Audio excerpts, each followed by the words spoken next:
Hello मेरे प्यारे बच्चों, this is Praveen Kumar and I welcome you all to the India's best online learning platform that is eSaral. तो बच्चों, हम एक नए चैप्टर के साथ आए जो है मैटर इन आवर सराउंडिंग, जो कि बहुत ही इंपॉर्टेंट टॉपिक है आपकी केमिस्ट्री का। इसको बहुत डिटेल में बहुत अच्छे से समझना हमारे लिए बहुत जरूरी हो जाता है। तो हम शुरू करते हैं। जैसे कि हमारे टॉपिक का जो मेन लाइन है, जो सेंटर थीम है, वो है मैटर मैटर मैटर मैटर। तो भैया ये मैटर क्या होता है? सबसे पहली बात तो यही आ जाती है कि सर ये मैटर होता क्या है? मैटर वो चीज होती है, matter is anything that occupies space and have मास। यानी एक ऐसी चीज जो स्पेस ऑक्यूपाई कर रही है और उसका कोई मास है, उसको क्या बोलूंगा मैं? मैटर। जैसे ये पेन है, इस पेन के पास क्या है? इसका एक कोई मास है ना, और ये स्पेस भी ऑक्यूपाई कर रहा है, तो ये क्या हो जाएगा? मैटर। जैसे कि मेरे पास ये रिमोट है, ये रिमोट भी क्या हो जाएगा? मैटर। जैसे कि मैं खुद हूं, आई इटसेल्फ इज अ मैटर। समझ गए? तो मैटर सब कुछ है जो क्या करते हैं? मास रखते हैं और स्पेस ऑक्यूपाई करते हैं। लेकिन कौन मैटर नहीं है? जैसे मेरी फीलिंग्स, जैसे फीलिंग्स इन द सेंस, जैसे मुझे सर्दी लग रही है, सर्दी is not a matter, it's my feeling. जैसे मुझे गर्मी लग रही है, दिस इज माई फीलिंग। तो ये मैटर नहीं है, because that doesn't contain any mass and does not occupy any space. तो ये होता है मैटर और नॉन मैटर में। On the basis of physical state, matter is classified as solid, liquid and gases. हम जनरली 3 स्टेट्स को पढ़ते हैं, जिसमें सॉलिड, लिक्विड और गैसेस में हम किसी भी मैटर को क्लासिफाई करते हैं। On the basis of chemical composition, matter can be classified as the pure substance and the mixture. यानी कि अगर केमिकल बेसिस पे मैं बात करूं तो एक तो होते हैं प्योर सब्सटेंसेस और एक होते हैं मिक्सचर। समझ रहे हैं आप?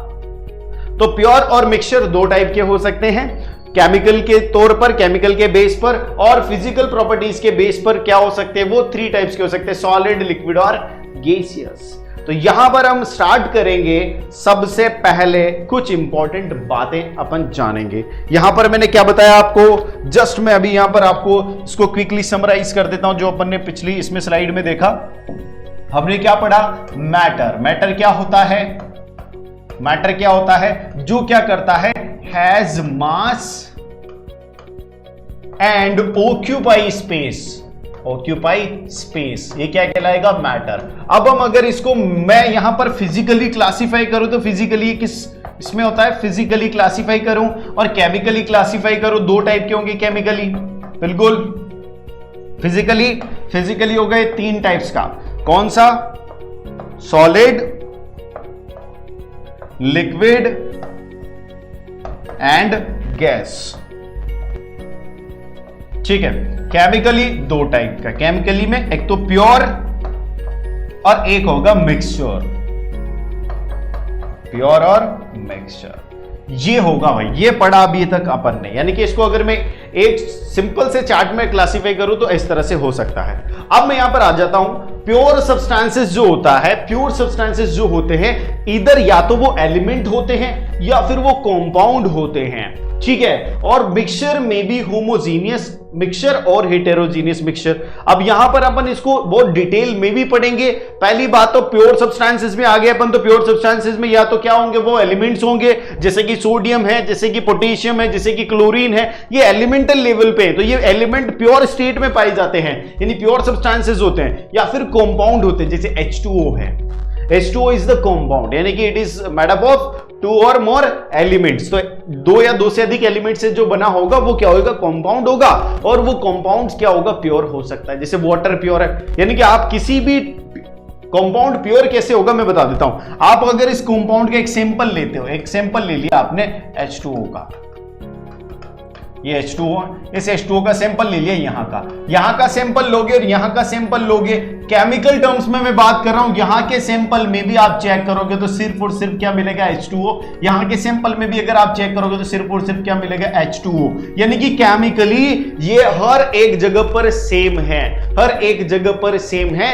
ये होगा आपका प्योर होगा, क्योंकि H2O इसके साथ दूसरी कोई चीज मिली हुई नहीं है। समझ गए? जैसे कि मैं यहां पर बात करूं मिक्सचर की, तो मिक्सचर में क्या हो सकता है? मिक्सचर में आप ऑयल और सॉल्ट को, सॉरी, यहां पर मिक्सचर में आप वाटर और सॉल्ट को मिक्स कर सकते हैं। वाटर मिला है, इस वाटर के अंदर क्या कर दोगे आप, सॉल्ट डाल दोगे थोड़ा सा, आप इस स्पून में लेकर सॉल्ट आपने डाल दिया तो सॉल्ट इसके अंदर मिक्स हो जाएगा, यानी क्या है, मिक्सचर है। लेकिन ये मिक्सचर में होमोजीनियस और हेटेरोजीनियस का मतलब क्या है, होमोजीनियस मतलब अगर आप इस मिक्सचर से, तो आपको पता ही है मिक्सचर में आप देखोगे तो यहां पर एक कंपाउंड नहीं मिलेगा, यहां पर मिलेगा मोर देन वन कंपाउंड, यानी कि यहां पर क्या मिलेगा आपको, एक तो H2O मिलेगा प्लस एक NaCl मिलेगा, दो कंपाउंड मिल गए, यानी कि क्या हो गया, मिक्सचर। ठीक है, मिक्सचर तो हो गया। अब इस मिक्सचर में भी ये कौन सी टाइप का है, होमोजीनियस है या हेटेरोजीनियस, तो मैं यहां से भी एक सैंपल लूंगा, यहां से मैं सैंपल लूंगा तो इस सैंपल के अंदर जितना परसेंट, मेरी बात ध्यान से सुनना,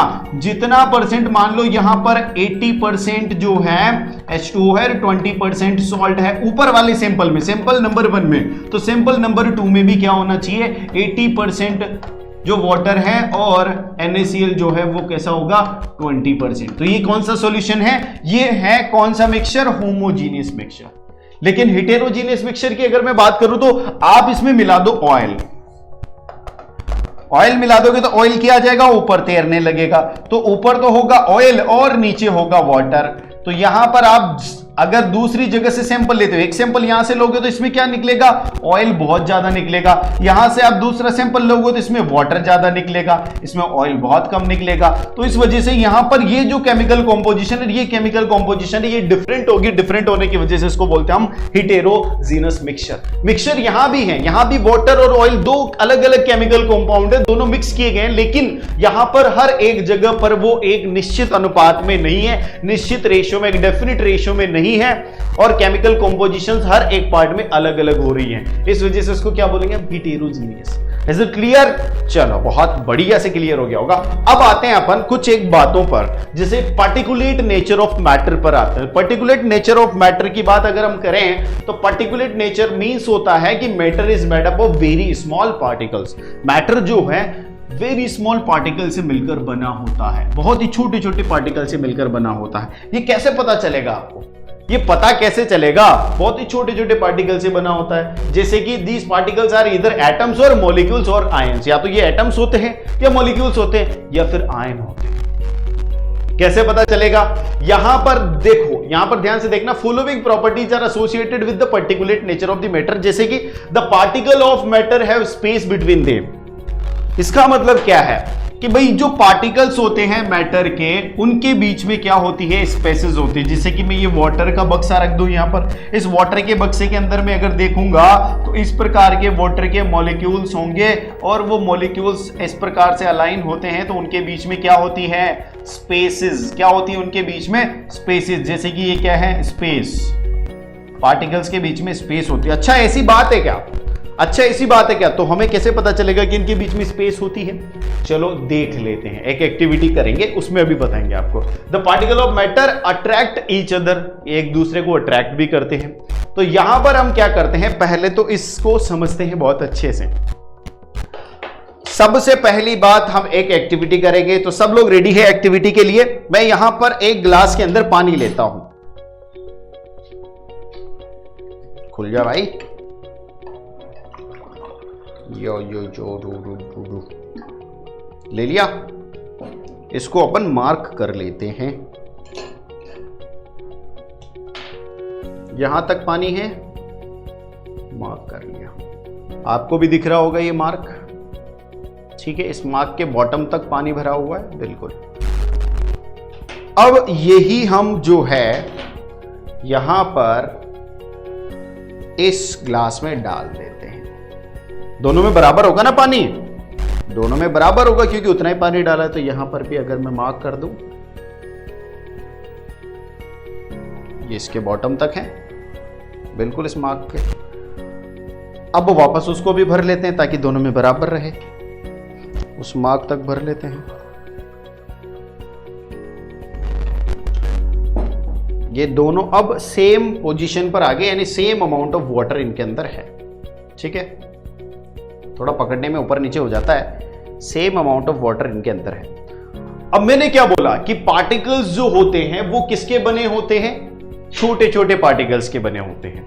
अब छोटे छोटे पार्टिकल्स के बने होते हैं तो ये कैसे पता चलेगा, जैसे आपने देखा सॉल्ट, सॉल्ट देखा होगा आपने, तो सॉल्ट जो है वो देखने में तो आपको बड़ा लगता है, शुगर के क्रिस्टल और इससे ज्यादा बड़े लगते हैं, लेकिन ये नहीं होता, ये इससे भी छोटे पार्टिकल से मिलकर बना होता है। जैसे कि कैसे, इसको इसमें डाल दिया, 1 चम्मच और डाल दो सर, 2 चम्मच डाल दिया, इसको मिक्स कर लेते हैं।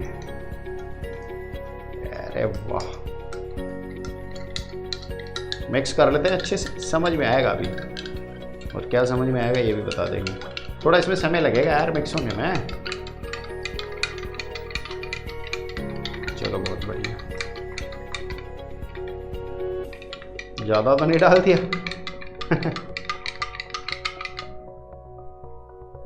अब आप देख रहे होंगे कि ये जो सॉल्ट डालने से, 2 चम्मच सॉल्ट डालने से भी इसका वाटर लेवल राइज नहीं हुआ। इसका कारण क्या है? इसका 2 चम्मच सॉल्ट डालने से भी वाटर लेवल राइज नहीं हुआ। अगर मैं इसमें 2 चम्मच वाटर डालता तो शायद इसका वाटर लेवल राइज हो जाता। क्यों हो जाता? क्योंकि जो वाटर के मॉलिक्यूल्स आते हैं वो तो इसके ऊपर बैठ जाते हैं, यहां पर वो तो इसके ऊपर बैठ जाते हैं। ओहो, दूसरा मार्कर ले लिया असली वाला, वो तो इसके ऊपर बैठ जाते हैं यहां पर, लेकिन ये वाटर लेवल को राइज कर देते। लेकिन जो सॉल्ट के पार्टिकल है वो कहां बैठे? इन एम्प्टी स्पेसेस में, और इन एम्प्टी स्पेसेस को भर दिया उन्होंने और वाटर लेवल को राइज नहीं होने दिया। क्या नहीं होने दिया? वाटर लेवल को राइज नहीं होने दिया।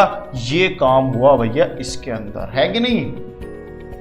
Water level as it is रहा। तो यहां पर water level as it is रहने का कारण क्या है कि वो जो सॉल्ट था, जो मोटा मोटा दिख रहा था हमें, वो अपने जो पार्टिकल्स है पार्टिकुलर लेवल पर चला गया, एटॉमिक लेवल पर चला गया, और एटॉमिक लेवल पर जाने के बाद ये जो इंटरसेलुलर स्पेसेस, इनके बीच में जो स्पेसेस थी, उन स्पेसेस को ऑक्यूपाई कर लिया उसने। ठीक है, यानी इनके अंदर चला गया।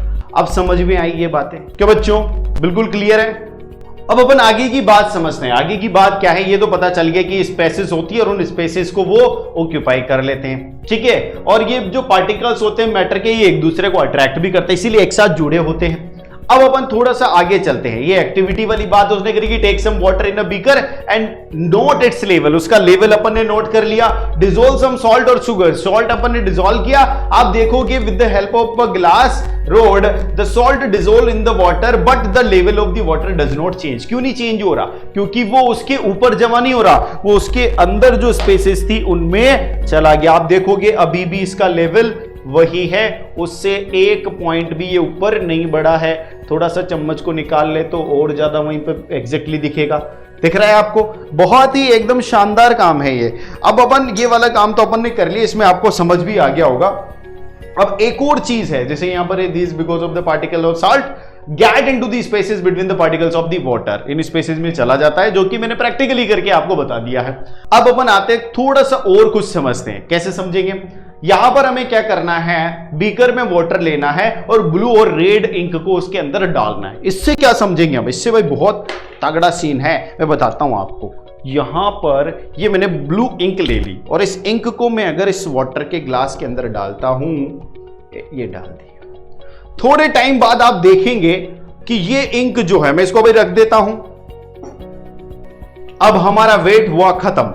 आप देखेंगे कि ये पूरी ब्लू इंक जो है थ्रू आउट द वाटर अपने आप चलकर इसके अंदर मिक्स हो गई है। हमने इसको स्टिर नहीं किया, हमने इसको बिल्कुल भी स्टिर नहीं किया, हमने इसको छोड़ दिया अपने हाल पर। ये अपने हाल पर छोड़ने के बाद अपने आप इसके अंदर चला गया। यानी कि इसके पार्टिकल्स जो होंगे, इंक के जो पार्टिकल्स होंगे, वो ऑलवेज मूविंग स्टेट में होंगे, वो चल रहे होंगे, दौड़ दौड़ कर उन स्पेसेस में पहुंच रहे होंगे जहां पर उनकी जरूरत है, जहां पर वो प्रेजेंट नहीं है। यानी थ्रू आउट द लिक्विड वो पहुंच रहे होंगे।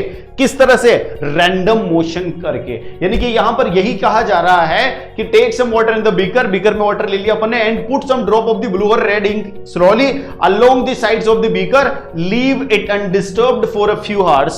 कुछ घंटों के लिए, हमने तो कुछ मिनट्स के लिए भी नहीं छोड़ा, इसमें इतना सीन हो गया। तो हम छोड़ेंगे तो क्या होगा? यहां पर throughout the water due to the movement of the particles of the water and ink क्या होगा? इंटरमिक्सिंग हो जाएगी दोनों की, और आप एक दूसरे को डिफरेंशिएट भी नहीं कर पाएंगे, अलग अलग नहीं बता पाएंगे कि ये वाटर है और ये इंक है।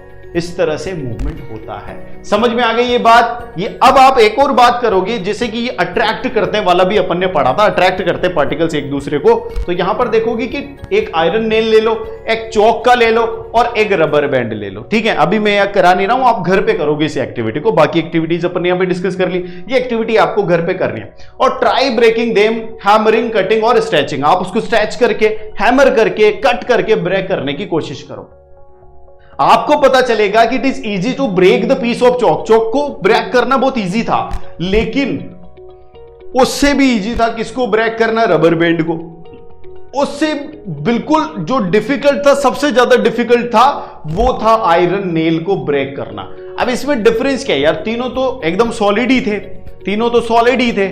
सॉलिड के अंदर भी क्या होता है, किसी के अंदर ज्यादा अट्रैक्शन होता है पार्टिकल पार्टिकल का। जैसे कि आयरन नेल के अंदर जो पार्टिकल अट्रैक्शन होगा, जो एटॉमिक अट्रैक्शन होगा, बहुत ज्यादा होगा। उसको दो एटम्स को आप अलग करना चाहोगे तो उसके लिए आपको बहुत ज्यादा फोर्स लगाना पड़ेगा, बहुत ज्यादा एफर्ट्स लगाने पड़ेंगे एज कंपेयर टू दिस। और सबसे कम किसमें लगाने पड़े? चौक में। ठीक है, तो इस तरह से आपको पता चलेगा कि इनके बीच में क्या होता है। This is the because the inter particular forces are maximum in the iron, लेकिन यहां नहीं होता है। तो बच्चों, अभी अपन ने बहुत सारी चीजें पढ़ ली हैं, अब अपन नेक्स्ट पार्ट में पढ़ेंगे आगे की चीजें। समझ रहे हो? और बहुत अच्छे से मुझे लगता है आप लोगों को समझ में आ रहा होगा।